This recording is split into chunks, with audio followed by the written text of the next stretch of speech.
Good morning, it's March 14th, and this is To My Liberal Friends. Before I get to today's topic, I want to remind everybody that yesterday I said I thought that Chuck Schumer, the Democratic leader, and the Democrats would have to cave on the continuing resolution that came over from the House. For about 2 days, they huffed and puffed and said they would not vote for it. They would force it to shut down the government. But after a tumultuous meeting in the Democratic caucus where behind closed doors it could be heard shouting and yelling, Chuck Schumer announced yesterday that he would vote for the bill to fund the government. He didn't like it, he said, but it's better than shutting the government down. And of course, the liberals in the party are castigating him and telling him he's a traitor. But we knew that was going to happen. Moving on to today. If you remember the movie Jerry Maguire, then you remember the famous line uttered by Cuba Gooding, "Show me the money." In Washington today, they're taking that advice and adjusting it to follow the money. In the closing months of the Biden administration, they apparently decided they would safeguard their agenda by funneling money from federal government to non-governmental organizations. The Environmental Protection Agency became the vehicle of choice to move these funds out the door and to the progressives groups who would continue the Biden green agenda.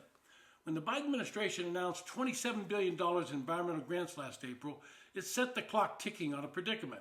How to get the unprecedented sums for the president's vision net zero future out the door before the fiscal year ended on September 30th. That's not an easy task. The task was completed by the fact that most of the money, $20 billion, would go to just 8 nonprofits that, like the Environmental Protection Agency itself, had never handled such gargantuan grants.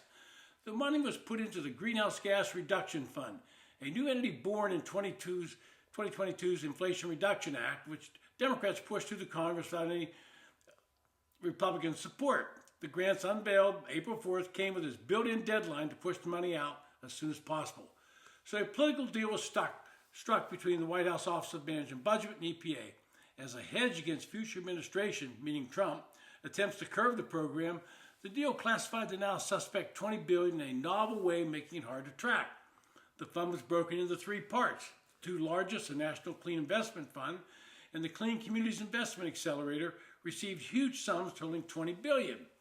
Notably, as Real Clear Politics looked at last October, grants went to nonprofits that had paltry assets, had been granted their nonprofit status only the month before, or had people associated with them that had previously served federal or state Democratic administrations.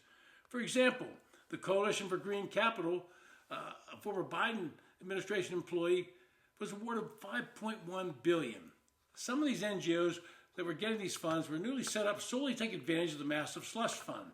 In some of the organizations, there was language in the grant application they would have to be taught how to budget the funds and to account for them. They'd never done this before. They're nothing more than a front for friends of the Biden administration to set up a new group to receive money and allow them to be gainfully employed after leaving the administration. Nowhere in any congressional legislation did it account for the $20 billion plus fund to be set up at Citibank. Now, according to new EPA Administrator Lee Zeldin, quote, $20 billion of your tax dollars were parked at an outside financial institution in a deliberate effort to limit government oversight, doling out your money through just 8 pass-through, politically connected, unqualified, in some cases brand new nonprofit organizations, end quote.